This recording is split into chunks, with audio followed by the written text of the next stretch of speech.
Happy BlytheOWeen, everyone! Today I have a collaboration with my friend over at Dolls Rescued, Marna.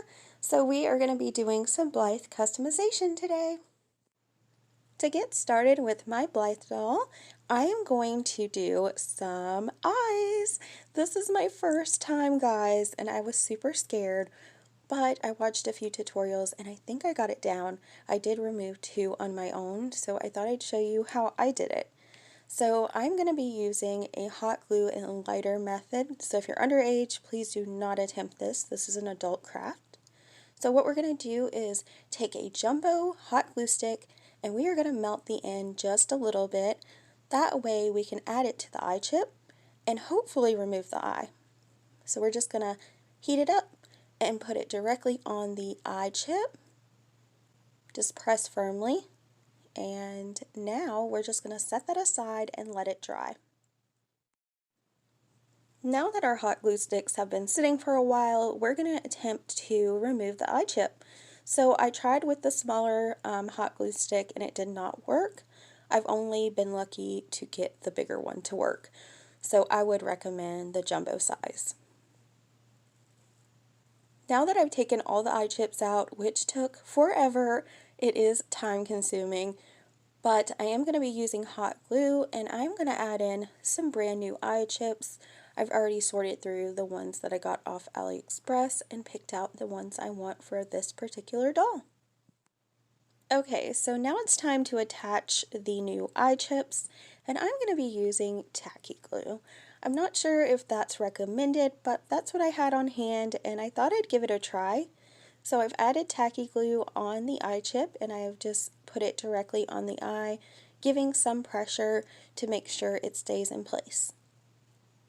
And after I've done that to all of the eye chips, I now have a custom set of Blythe eyes. So we have all of these beautiful Halloween colors to choose from. I think my favorite is probably the purple and the red, but they are really cool. While waiting for everything to dry with the hot glue sticks and stuff, I decided to go ahead and start filing the eyelids of my doll. They did have a glossy finish, so I needed to get that off in order to paint so that the paint would adhere better. I also went ahead and went on my Cricut after sanding those down and I printed off some cute little vinyls. Now I'm working on painting the eyelids. First, I went in with some metallic gunmetal color, and that is going to be my base coat for the eyes. I then went on to adding details such as clouds and a moon to get this really cute, spooky look. I was really wanting to go for bats in a night sky, and I knew if I used black, it wouldn't show up as well. So I decided to go with that gunmetal, and I think it came out really pretty. Now, instead of painting on tiny details, you can always print out vinyl on your Cricut and add those onto the eyes. So I decided to print my bats out and add them onto the eyes like so. Now, this was my first time, so I will admit that I did mess up quite a bit on painting the eyes. I wasn't aware that the whole eye wouldn't show, but that's okay. I definitely learned a few lessons doing this. But I'm going to add 2 layers of matte Mod Podge, which I've already done here, and that is just going to take that shininess out of the vinyl, and that is what they look like. And here are her eyes, all finished and back on the doll. Honestly, I think they came out really good. I'm really proud of myself that I learned a lot in this video, but I kind of wish that the painting that I did of the moon and stuff would show up on the eyelid. But unfortunately, I kind of gauged it wrong, so I'll definitely have to try that again in the future. As you can tell, she does have sleepy eyes now.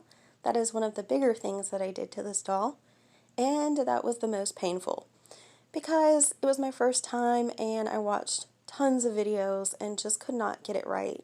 But I finally did after texting Marna that I broke the doll. But I got it right and I'm super excited. Please don't forget to go check out Marna's channel and her video. You guys are going to love it. I'm so excited. And also, check out my friend Beth. I'm going to have her linked below. She actually helped me with the dress that you're going to see here now. So I'm really, really thankful for her to help me out with that. So definitely check out the channels that I mentioned below. Thank you again to Marna for doing this collab with me and for teaching me some new things. And I will see you guys very soon with another video.